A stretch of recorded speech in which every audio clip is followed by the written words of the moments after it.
రాహుల్ గాంధీని చూస్తే బీజేపీ నాయకత్వానికి భయమవుతుందని తెలుస్తున్నది. గతంలో మహాత్మా గాంధీకి బ్రిటిష్ వాళ్ళు ఎట్లా భయపడ్డారో అట్లనే రాహుల్ గాంధీకి ఇలా బీజేపీ వాళ్ళు భయపడుతున్న పరిస్థితి. స్పష్టంగా మొన్న ఒక అంశం చెప్పిండ్రు వారు. సత్యం బలమైనదా సత్తా బలమైనదా అంటే సత్తానే బలమైనదని నమ్ముతున్నది బీజేపీ ఆర్ఎస్ఎస్.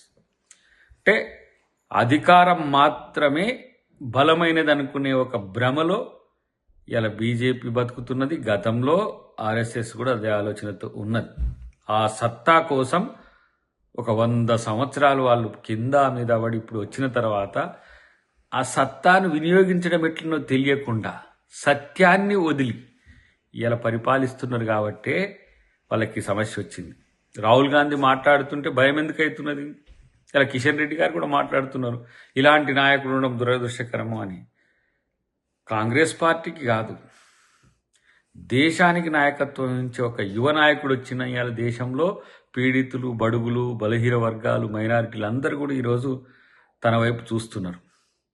రెండవది, మీరు గెలవడానికి చేసే రాజకీయం తప్పితే ప్రజల్ని గెలిపించే రాజకీయం బీజేపీకి తెలియదు. అది ప్రజలు తిరగబడ్డ రోజు అర్థమవుతుంది.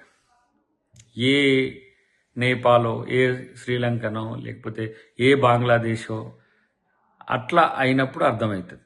కానీ ఒక మాట మాత్రం వాస్తవం, ఇప్పటికీ ఒకే ఒక్కడు రాహుల్ గాంధీ బీజేపీకి, మోదీకి నిద్ర పట్టకుండా చేస్తున్న పరిస్థితి మనం గమనించాల్సిన అవసరం ఉంది. అందుకనే పిచ్చి పిచ్చిగా ట్రోల్స్ చేస్తారు, గాంధీని విమర్శిస్తారు, నెహ్రూని విమర్శిస్తారు. నిర్లజ్జగా, నిస్సిగ్గుగా వాళ్ళు మాట్లాడుతున్న తీరు చూస్తే అందరు కూడా ముక్కున వేలేసుకుంటున్న పరిస్థితి ఉన్నది. ఆ రోజు ఇదే పరిస్థితి బ్రిటిష్ వాళ్ళతో కొట్లాడేటప్పుడు ఉంది కాంగ్రెస్ పార్టీకి. ఈరోజు బీజేపీతో కొట్లాడేటప్పుడు కూడా అదే పరిస్థితి ఉంది. బ్రిటిష్ వాళ్ళనే లెక్క చేయకుండా ఏ విధంగా పోరాడిన కాంగ్రెస్ పార్టీ బీజేపీ వాళ్ళని ఎందుకు లెక్క చేస్తారు? అది నడుమంత్రంగా వచ్చి మధ్యన ఏదో అధికారం కొరకు అబద్ధాలాడి తన సస్టైనబిలిటీ కొరకు ఇష్టం వచ్చినట్టుగా ఓట్ చోరీ నుంచి మొదలు పెడితే ప్రతి ఒక్కటి ఎన్నికల జరుగుతున్న సందర్భంలో 10,000 రూపాయలు బడ్జెట్ల నుంచి 32,000 కోట్ల రూపాయలు ఇచ్చి గెలిచి కూడా ఇది మా గెలుపు అనుకుని నిస్సిగ్గుగా ఇలా భాజపాతో ప్రచారం చేసుకుంటున్న బీజేపీ మీకు ఇంకా ప్రజలంటే, ప్రజాస్వామ్యం అంటే, రాజ్యాంగం అంటే నమ్మకం ఉందంటే ఎవరు నమ్ముతాడు? కాబట్టి Rahul Gandhi the hero of the nation today. ప్రపంచమంతా కూడా రాహుల్ గాంధీ ప్రధానమంత్రి రేపు భారత్ కావాలని కోరుకుంటున్న పరిస్థితి. కాబట్టి ఇప్పటికైనా మీ పరిపాలనలో మార్పు తేండి.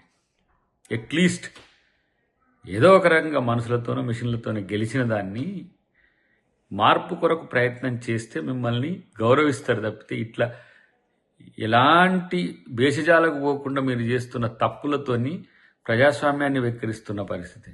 పైగా ప్రతిపక్ష నాయకులు నచ్చరు, మీకు ప్రతిపక్ష పార్టీలు నచ్చరు. ఇది రాజరికం, నియంతృత్వం, ఫాసిజంలోనే ఇలాంటివి నడుస్తాయి. కాబట్టి రాహుల్ గాంధీని విమర్శించడం అంటే ప్రజాస్వామ్యాన్ని విమర్శించడం అని తెలుసుకుంటే మంచిదని చెప్పి బీజేపీ నాయకత్వానికి హితవు.